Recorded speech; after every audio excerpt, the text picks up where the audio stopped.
Lyon's Quarhouse district. Life is measured in stone and shadows. For Cathleen, the world has shrunk to precisely 32 square meters. It is a third-floor existence where the walls seem to lean inward, exhaling the scent of old floor wax and the damp breath of a city that never truly sleeps. She is a woman composed of contradictions. At 28, her hair carries the pale, stubborn gold of winter wheat, often escaping its bounds to catch the dim light of the hallway.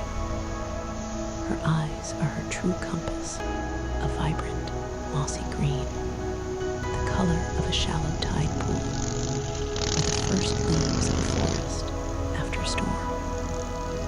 They are eyes meant for scanning horizons, yet for 3 years, they have been anchored to the flicker of a dual monitor setup. Her apartment is not a collection of things, but a collection of silences.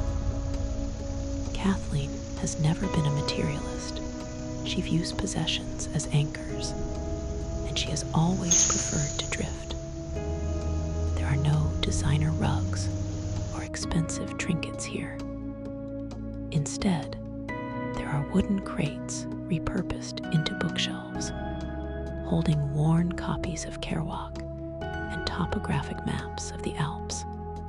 On the windowsill, a row of terracotta pots houses a miniature wilderness of basil and mint, their leaves reaching desperately toward a sun blocked by the gray limestone of the building opposite. Her work as a content coordinator is a ghost ship, a series of digital tasks that vanish the moment they are completed, leaving no trace of her effort in the physical world.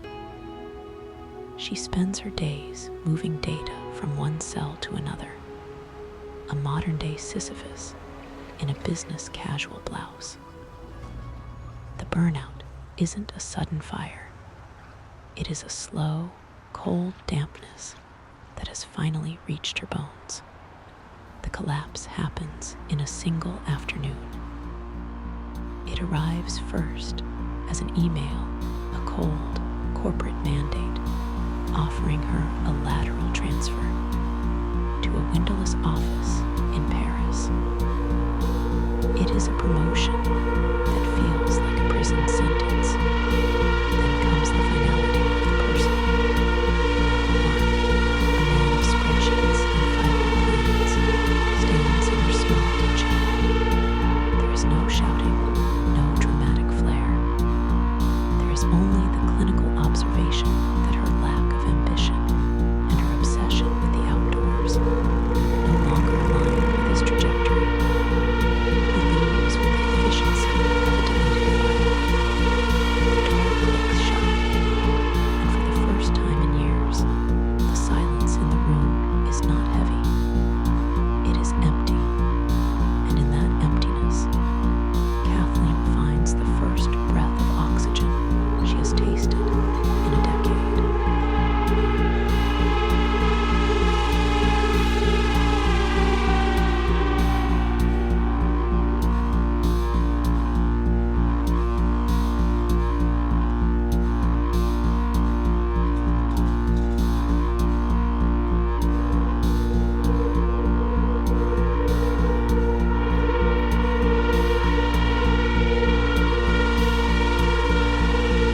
hint of campfire smoke from a previous life. She returns.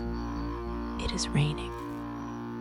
The van looks lonely under the gray sky, the water beating on its flat nose like sweat. She wonders if the engine still remembers the rhythm of the road. She pictures herself in the driver's seat, her hands on the thin, oversized steering wheel, the vibration of the road buzzing through her palms. The obsession takes root. At night, in her silent apartment, she no longer looks at her maps. She looks at the space where the van should be. She calculates the weight of her few belongings. She realizes that everything she truly values, her hiking boots, her binoculars, her favorite cast iron skillet, could fit into that sage green shell. The 32 square meters of her apartment begin to feel like a waiting room. She walks past again, slower this time. She notices a small sticker in the back window, a faded silhouette of a mountain range.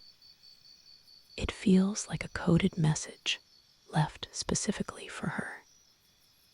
She imagines the sound of the sliding door, that heavy, metallic clack-shush that signals the opening of a portal. She isn't just looking at a vehicle. She is looking at a rebellion. She stands by the fence for an hour. The salesman watches her from his glass box, but she doesn't care. She is busy visualizing the cabinet she would build behind the driver's seat. She sees the jars of grains, the stack of books, the way the moonlight would spill across the small bed during a night in the land's forest. The fear of the unknown is being systematically replaced by the agony of the stationary. A Sunday. The lot is closed. The city is quiet, draped in the heavy velvet of a day of rest. Cathleen presses her forehead against the cold wire of the fence. She realizes that if she walks away now, she will spend the rest of her life wondering which road that van was meant to take her down. She looks at her hands, the hands that hate keyboards, and sees them gripping the wheel.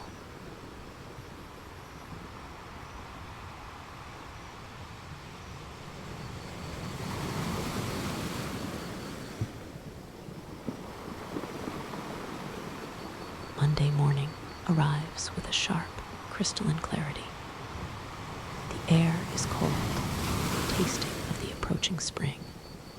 Kathleen does not go to the office.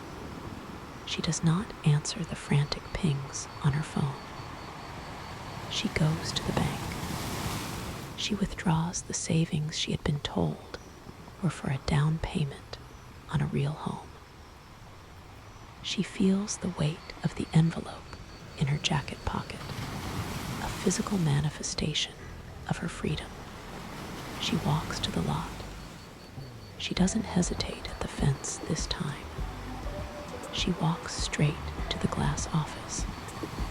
The transaction is surprisingly quiet, a rustle of paper, and the heavy clink of a key ring being dropped onto a desk. She walks across the gravel lot, the stones crunching under her boots. She reaches the sage green van. The metal is cold under her touch, but as she slides the key into the lock, a spark of heat seems to travel up her arm. The door opens with that exact sound she had imagined. Clack-shush. She climbs in. The seat is springy and smells of decades of dust. She sits there for a long time, not moving, just breathing. The view through the upright windshield is different from the view from her third-floor window. From here, the road doesn't look like a commute. It looks like a beginning. She reaches for the ignition. She doesn't look back at the city. She doesn't think about the apartment or Mark or the spreadsheets. She thinks about the sound of the swell, the smell of salt air, and the first mile of a journey that has no destination. She turns the key. The engine coughs, stutters, and then settles into a deep, rhythmic thrum, the heartbeat of a new life.